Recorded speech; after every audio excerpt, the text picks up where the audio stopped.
¿Qué tal? Me presento, mi nombre es Luis Ibarra y a continuación expondré un artículo científico sobre el entrenamiento de fuerza. Por título lleva el mismo que estamos viendo ahora en pantalla. Traducido al español dice: usar máquinas o pesas libres para el entrenamiento de fuerza en hombres novatos, un ensayo paralelo aleatorizado. Escrito por Dick y Eva. ¿En qué consiste? Pues vamos a hacer un pequeño resumen. Este estudio comparó el efecto de un programa de entrenamiento de fuerza con máquinas, pesos libres y una combinación de ambos, sobre los cambios a la antropometría, la fuerza y la capacidad funcional en varones adultos novatos. Más que nada quería ver cuál de estos tres tipos de entrenamiento se podían obtener mejoras significativas en cambio a estos resultados. Lo que nos lleva a la gran incógnita de ¿cuál plan de entrenamiento produce un mejor efecto en la antropometría del cuerpo, la fuerza y la capacidad funcional? Introduciéndonos un poco en el tema, entre los beneficios que podemos obtener al realizar entrenamiento de fuerza en forma regular son: aumento de la fuerza, mejora la resistencia muscular local, masa libre de grasa, mejor coordinación corporal, mejor función física en general, entre otros. ¿Qué es la capacidad funcional? Pues más que nada es aquella habilidad que nosotros poseemos al realizar actividades de la vida diaria. Conforme ésta se deteriora, caemos en un mayor grado de prevalencia de lesiones. Cuando eres una persona novata y quieres participar o quieres empezar a realizar entrenamiento de fuerza, es recomendable que lo hagas de 2 a 3 días a la semana y que no sean consecutivos. Es decir, que por lo menos dejes un día de descanso para una vez que hayas realizado entrenamiento de fuerza. Continuando con la introducción, nos menciona que los ejercicios de peso libre proporcionan un mayor estímulo neuromotor. ¿Esto según quién? Pues este mismo artículo cita unos más para apoyar un poco esta hipótesis. Los artículos que estamos viendo en pantalla apoyan esta hipótesis debido a que al realizar ejercicio con peso libre obtendremos una mayor activación neuromuscular en los músculos agonistas y sinergistas. Los sinergistas son aquellos que nos ayudan a la contracción. Esto debido a que usar una máquina en ocasiones, esta misma nos ayuda al realizar el movimiento de relajación o posición inicial y nosotros solo hacemos esfuerzo al realizar la contracción. En cambio, en el peso libre depende de todo momento de nuestra fuerza al realizar los movimientos de contracción y relajación para tener una estabilidad. Y en este último artículo no apoya lo que dice esta pequeña hipótesis, ya que se observaron mejoras en la potencia máxima del salto en mujeres que entrenaban con máquina en comparación a quien lo realizaba con sentadillas con peso libre. Entonces, en base a lo que vimos anteriormente, ya podemos deducir que es mejor entrenar con máquina que con peso libre, o al revés, que es mejor entrenar con peso libre que con máquina. Pues no, porque no sabemos si los estudios que se mencionaron anteriormente se realizaron en personas novatas. Es necesario analizarlos un poco más a fondo. Ahora, con respecto al cambio de usar máquinas a pesos libres para propósitos de entrenamiento de fuerza, ¿puede ser posible un estancamiento o un retroceso en la progresión del rendimiento? Porque nuestro instructor necesita adquirir un nuevo programa motor antes de que pueda aplicar la carga deseada. ¿Qué queremos decir con esto? Que si al inicio realizamos ejercicio con máquina y posteriormente decidimos pasar a peso libre, esto nos va a provocar un retroceso o un estancamiento en nuestra evolución. Pues no, esto no es del todo cierto, del todo falso, debido a que hasta la fecha no hay evidencia disponible que apoye esta hipótesis en particular. Ahora pasamos a la sección 2, que son materiales y métodos. El enfoque experimental del problema era ver los cambios a lo largo del tiempo en las estimaciones antropométricas del tamaño del músculo, la fuerza y la capacidad funcional. El estudio se realizó a un total de 36 personas participantes. Todos eran hombres y se dividieron en 3 grupos. 12 personas que eran un grupo hicieron ejercicio con máquina, otro hizo ejercicio con solo peso libre y el último grupo hizo una combinación de ambos. Las primeras 5 semanas realizaron ejercicio con máquina y posteriormente las siguientes 5 ejercicio con peso libre. El programa de entrenamiento constó de 10 semanas que deben de ser lo suficientemente largo para inducir efectos. Los participantes eran 36 hombres adultos, con edades entre 18 y 45 años, libres de trastornos musculoesqueléticos. Esto es para que no hubiera un impedimento a la hora de realizar cualquier ejercicio. Ninguno tenía experiencia, todos eran totalmente novatos. No se les permitió tomar suplementos o ayudas ergogénicas y los participantes fueron informados sobre los beneficios y riesgos del experimento y podían hacer preguntas a lo largo del tiempo. Continuando con los materiales y métodos, tenemos los procedimientos. El programa fue de cuerpo completo. Se entrenó los mismos músculos o grupos musculares. Para cada ejercicio de máquina tenemos un ejercicio de peso libre. Aquí lo podemos ver en la tabla y vemos que prácticamente los grupos musculares son similares. Se entrenaron 2 veces a la semana con 3 series con un 12 de RM. Ahorita vemos cómo se obtuvo esto. Antes y después de la sesión se realizó un calentamiento y un enfriamiento de bicicleta de 5 minutos a una intensidad moderada. Para la medida de los resultados tanto en la antropometría, la fuerza y la capacidad funcional se tomaron datos al inicio, a la mitad y al final del programa. Esto para obtener una evolución de los participantes antes, durante y después de su entrenamiento de fuerza. Para las mediciones en la antropometría se utilizó el sistema ISAC, que es un protocolo perfectamente ya diseñado para obtener información acerca de las medidas del cuerpo. En la altura tenemos un estadiómetro móvil CECA 217, para el peso corporal una báscula analógica CECA 762 y para las circunferencias del pecho, muslo, la parte superior del brazo y cintura se utilizó una cinta antropométrica C-SCORF. Para la fuerza, como eran novatos, se les citó una semana antes para darles una introducción de cómo iban a hacer los ejercicios y lo realizaron con pesos mínimos. Para las sesiones, todos los participantes siguieron un orden de prueba estandarizado, es decir, que todos hacían lo mismo. Como los participantes no tenían experiencia, no se realizó el test del 1RM, entonces el RM se utilizó o se sacó más que nada utilizando el diagrama de Ott Van Holten, que es el que estamos viendo aquí en pantalla. Este diagrama lo que indica es que si realizamos, por ejemplo, una carga de 25 kilogramos como máximo 11 repeticiones, se supone que estamos trabajando a un 80% del RM.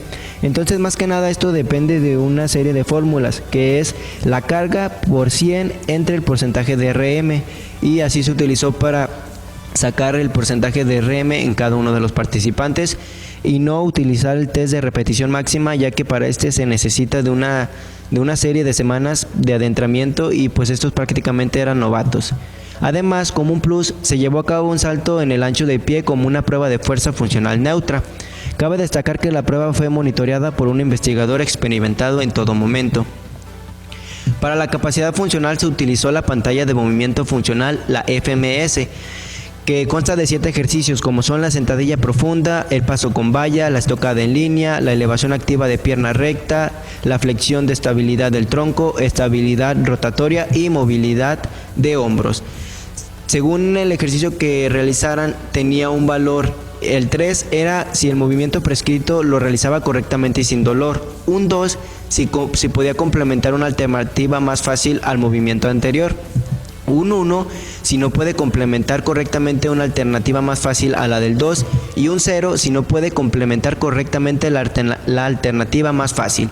Aquí tenemos un ejemplo de cómo se evaluaba y en total se podía obtener un resultado de entre 0 y 21 puntos. Como última parte de esta sección tenemos el análisis estadístico. Los datos se analizaron utilizando el programa SPSS 26.0. Se utilizó un análisis de la varianza conocido como ANOVA y un análisis multivariante de la varianza conocido como MANOVA.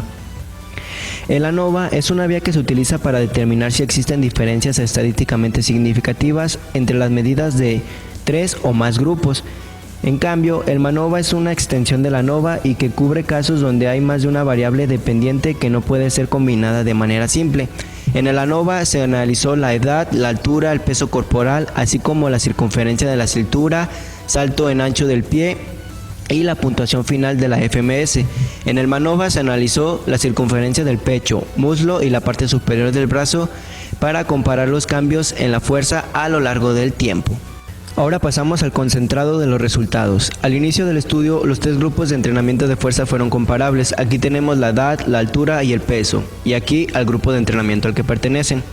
Como vemos, aquí tenemos un valor, posteriormente el signo más menos y luego otro valor. El signo más menos es un símbolo matemático que se emplea a menudo para indicar la precisión de una aproximación. En esta ocasión lo usaremos para sumarle o restarle esta cantidad al número inicial. Esto más que nada pues es un promedio entre, en este caso que viene siendo la edad, es un promedio de edades que hubo en este grupo y así sucesivamente. Este mismo análisis funciona para todos los resultados en todas las tablas a continuación. Aquí tenemos los resultados en la antropometría. Como la tabla es muy extensa, no vamos a explicarlos de uno por uno, sino vamos a explicar cómo se organiza. Aquí tenemos en la primera fila, nos da el título a cuál van a pertenecer los valores. En la primera columna encontramos lo que vamos a medir y en qué unidad se va a medir, ya sea en kilogramos o centímetros. En la siguiente es el grupo de entrenamiento de fuerza al cual pertenecen. Las siguientes tres son el resultado que obtuvieron al registrar su evolución en la primera, quinta y última semana del programa de entrenamiento de fuerza. Y la última columna nos menciona la significancia estadística. Si los valores son menores a 0.50 quiere decir que hay una significancia estadística y los resultados son reales, es decir, menos del 5% se atribuye a un resultado por casualidad, por lo tanto, los resultados son causales y si el resultado es mayor a 0.5 es lo contrario. Continuando con los resultados de la antropometría, las medidas MANOVA para la circunferencia del pecho, el muslo y la parte superior del brazo, tanto relajado como contraído al máximo, no mostraron un efecto significativo de interacción grupo por tiempo de entrenamiento de fuerza, ni un efecto principal significativo entre grupos de entrenamiento de fuerza. Es decir, que la diferencia es más por factores causales. Puede ser porque son las primeras evaluaciones. Sin embargo, se encontró un efecto principal multivariado significativo del tiempo. ¿Qué queremos decir con esto? Pues pasamos a la siguiente gráfica para explicar un poco aquello. Es decir, que a partir de la quinta semana es donde se empieza a apreciar la diferencia significativa de los grupos. ¿Y a qué se debe esto? Puede ser a que ya sea por un factor controlable que es el entrenamiento de fuerza, es decir, los tres grupos ya pertenecían a algo que tenían en común y las diferencias se notaron a partir de ahí. Esto ya no es por casualidad, ya más que nada es por efectos causales por el entrenamiento. Y este pequeño asterisco que vemos aquí nos marca que en esta semana es donde ya se empezó a notar la evolución en los valores y es donde se presenta la significancia estadística. Esta línea azul, como vemos, está un poco inferior a las demás, que es los que entrenaron con máquinas. Que esté abajo de ella no quiere decir que tenga valores o resultados más negativos.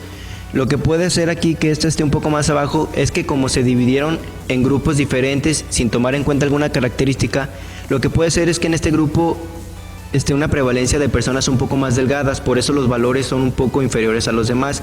Sin embargo, lo importante a analizar aquí es la pendiente y podemos ver que prácticamente los tres grupos de entrenamiento tuvieron un proceso de mejora prácticamente igual porque siguen una pendiente similar. En consecuencia, se encontró que un aumento significativo antes y después de la intervención para la parte superior del brazo relajado y flexionado, así como del muslo y la circunferencia del pecho. Para concluir con los resultados de la antropometría, nos dice que para la circunferencia de la cintura no hay ningún efecto principal significativo de interacción por tiempo en el entrenamiento de fuerza. Además, no hubo efectos principales significativos del grupo ni tiempo a nivel univariante para la medida de este resultado. Es decir, que prácticamente estos valores se mantuvieron iguales en todos los individuos, en todos los grupos a lo largo de todo el tiempo. Ahora pasamos a la concentración de resultados en la fuerza. Vamos a hacer un poco de zoom. Aquí están todos en la tabla número 4, pero vamos a analizarlo un poco. Como vemos, el primer ejercicio se llama leg press o prensa de piernas y el segundo se llama squat o sentadilla. Como sabemos, la prensa de piernas es un ejercicio con máquina. Entonces, ¿por qué tenemos valores para peso libre? Al igual que acá, el squat o sentadilla es un ejercicio con peso libre. Entonces, ¿por qué hay valores para máquina?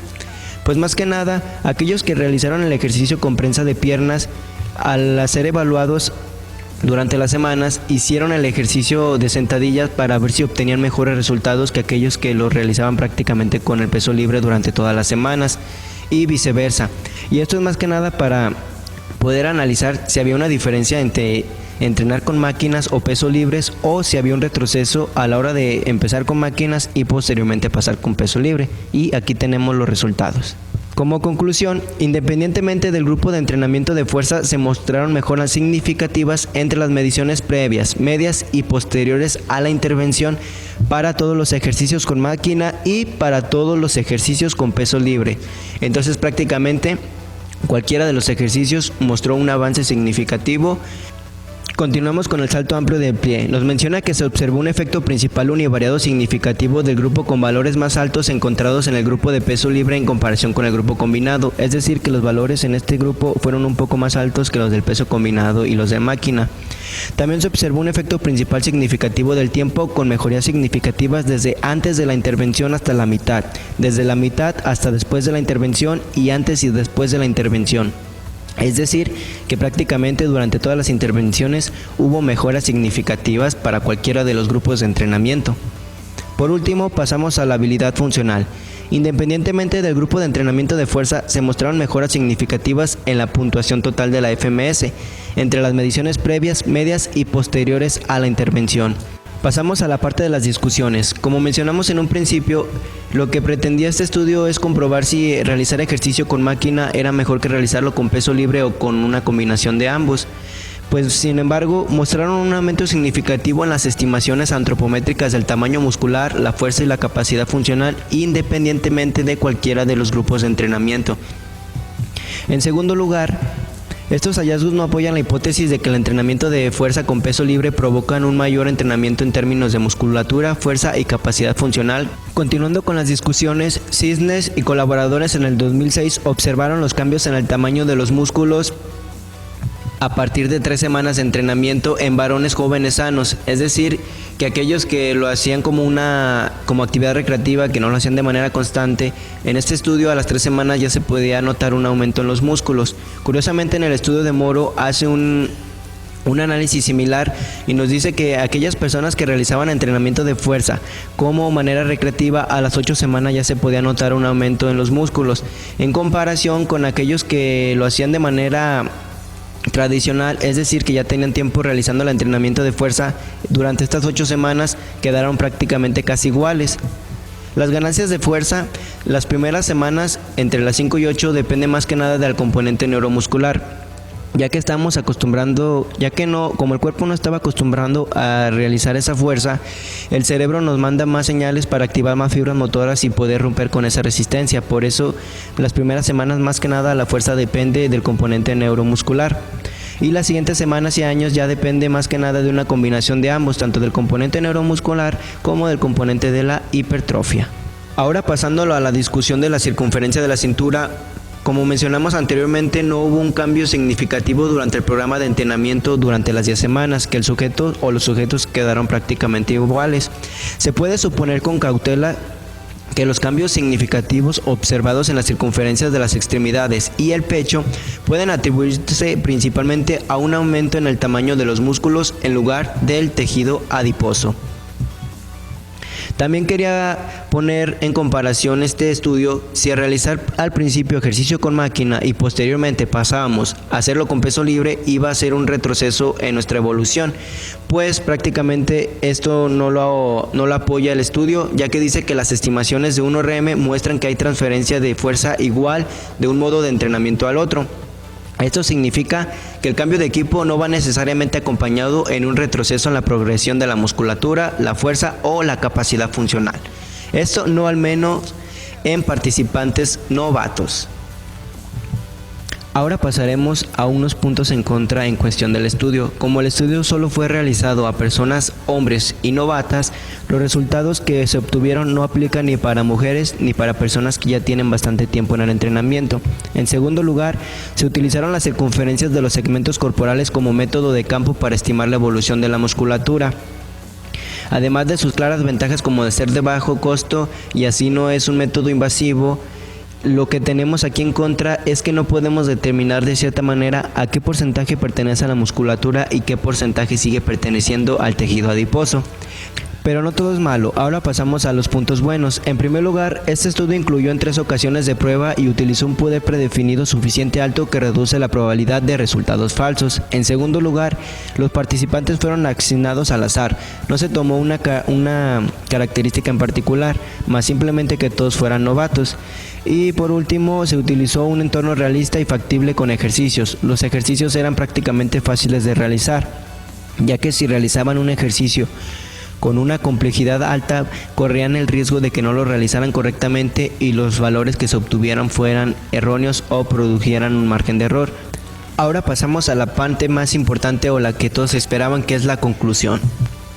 Para concluir, los varones adultos novatos en entrenamiento de fuerza pueden esperar efectos de entrenamiento positivos sustanciales en el tiempo de 10 semanas, independientemente de usar máquinas, pesos libres y sin experimentar un retroceso al cambiar de máquina a peso libre.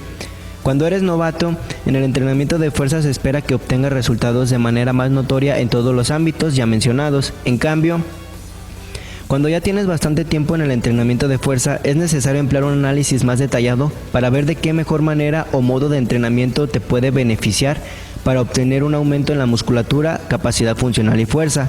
Conforme más experimentado seas en el entrenamiento, será más complicado el proceso de mejoras. Así que si eres novato y quieres realizar ejercicio de fuerza, más que nada depende de gusto de trabajar con máquina o peso libre, pero en un principio obtendrás resultados notorios en cualquiera de ambos. Aquí tenemos la referencia del artículo y una pequeña imagen del artículo analizado, y sería todo por mi parte. Muchas gracias.